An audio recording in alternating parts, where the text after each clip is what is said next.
तो जब श्री राम जी शिव जी के सामने आते हैं तो शिव जी इतने प्रसन्न हो जाते हैं कि उनकी आंखों से प्रेम आंसू बहने लगते हैं। उनकी प्रसन्नता छुपाए नहीं छुपती, इतने पुलकित हो जाते हैं। और तो जब सती जी उनका ये हाल देखती हैं तो उनके मन में बड़ा भारी संदेह हो जाता है और ये सोचने लगती हैं कि शिव जी तो सारे जगत के ईश्वर हैं और सब लोग उनके सामने नतमस्तक होते हैं, तो वो एक साधारण से मनुष्य के सामने नतमस्तक क्यों हो गए। ब्रह्म जो व्यापक बिरज अज अकल अनीह अभेद, सो की देह धरी होई नर, जाहि न जानत वेद। तो जो ब्रह्म है, जो परब्रह्म है, जो ईश्वर है, जो परमात्मा है, तो वो अजन्मा है, वो सर्वव्यापी है। मतलब हर जगह व्याप्त है। ऐसी कोई जगह नहीं जहाँ पे भगवान नहीं हो, और उसका कभी जन्म नहीं होता, कभी मृत्यु नहीं होती। जो माया रहित है, जिसकी कोई इच्छा नहीं है। माया क्या होती है? हमारी जो कनेक्टिविटी होती है दुनियादारी से, चाहे कोई इंसान हो, चाहे कोई चीज़ हो, जिसके बिना हम नहीं रह सकते, तो वो माया ही तो है।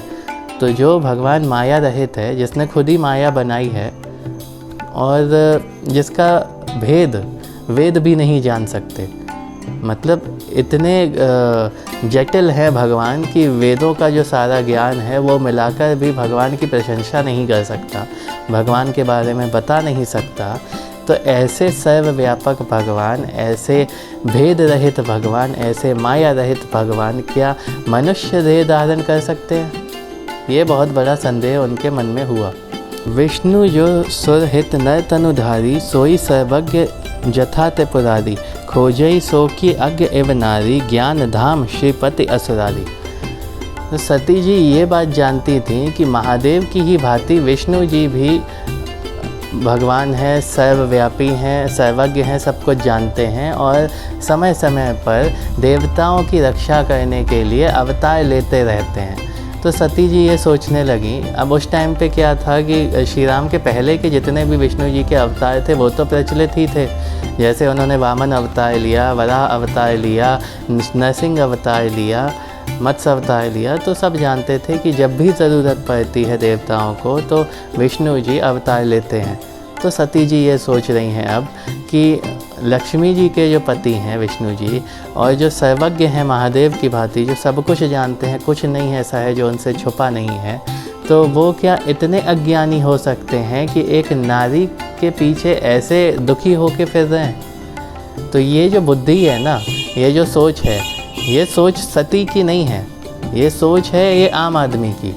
ये जो पूरा चरित्र हुआ है ये दिखाने की कोशिश मात्र है कि मनुष्य अपने अज्ञान में क्या क्या सोच सकता है, और उसका जो रिज़ल्ट होता है सोचने का वो नुकसानदायक ही होता है, फ़ायदेमंद तो नहीं होता। क्योंकि ईश्वर क्या है? ईश्वर हमारी सोच से परे है, और जब ईश्वर हमारी सोच से परे है तो हम उसके बारे में सोच भी कैसे सकते हैं? हम तो बस उसके सामने नतमस्तक हो सकते हैं और समर्पण कर सकते हैं। जब हम अपनी बुद्धि से ईश्वर को सोचने की कोशिश करने लगते हैं, उसे जानने की कोशिश करने लगते हैं, तो वहाँ हमारी बुद्धि हमें धोखा दे जाती है और हमारे दिमाग में शॉर्ट सर्किट हो जाता है। क्योंकि आप जितना भी उसको बुद्धि से सोचोगे, लॉजिक ढूंढोगे कि ये कितना सही है, अपने तर्क को तर्क में उसको तौलोगे, तो आप हमेशा ये पाओगे कि ये चीज़ नेगेटिव ज़्यादा है, पॉजिटिव कम है। फिर आपको वो चीज़ नुकसान लगने लगती है। आपको लगता है ये धर्म खराब है, इसमें कुछ नहीं रखा, क्योंकि वो जानने की चीज़ है ही नहीं ना। आप उसके सामने जब झुक जाते हो, अपना सब कुछ छोड़ देते हो, तो वो शक्ति आपको अपने हिसाब से चलाती है। तब आपको अपना जीवन अच्छा लगने लगता है। तब आपको समझ में आता है कि जीवन में बहुत कुछ है देखने के लिए जो आप अब तक देख ही नहीं पाए थे। आप पेड़ पौधों की सुंदरता देखने लगते हो, आप चिड़ियों का चहचहाना देखने लगते हो, आप जो प्राकृतिक छटाएं हमारे सामने फैली हैं उनका आनंद लेने लगते हो। और जब आप उतने जागरूक नहीं हो पाते तब आप को पता ही नहीं चलता ये सब चीज़ें हैं भी। सुबह उठे, अपने काम में लग गए, रात को जाके सो गए, बस पूरा दिन ऐसे ही गुजर गया, आपको पता ही नहीं चला कि आप जीवन जी रहे हो कि जीवन ढो रहे हो। तो ईश्वर से जुड़ने का वास्तविक अर्थ ही यही है कि हम प्रकृति से जुड़ जाते हैं, और इसीलिए अपने ज्ञान से नहीं, अपने समर्पण से ईश्वर के प्रति आप जुड़ सकते हैं, जुड़ाव महसूस कर सकते हैं। इसीलिए जो सती जी सोच रही हैं, उनके मन में जो संदेह गया है वो मात्र बस ये दिखाने के लिए है कि जब इंसान अपनी बुद्धि लगाता है तो वो ईश्वर के पास नहीं, ईश्वर से दूर चला जाता है।